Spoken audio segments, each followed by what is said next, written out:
This is the Lone Crater YouTube. We hope this video helps. Start by maximizing the iPhone or iPad volume slider using the hardware buttons. Confirm the on-screen volume indicator reaches the top. Disable Bluetooth to ensure audio is not routed to hidden devices. Reconnect your wired headset or preferred Bluetooth device after disabling and enabling Bluetooth.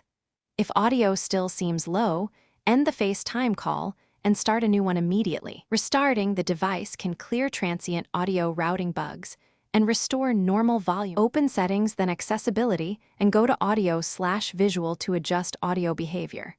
Turn off Reduce Loud Sounds or set the safety limit to 85 dB if you need louder output. Enable headphone accommodations and choose Custom Audio to boost soft sounds and amplify speech. Use the balance slider to center sound between left and right channels if one side is quieter. Set Call Audio Routing to speaker to force FaceTime audio through the loudspeaker every time.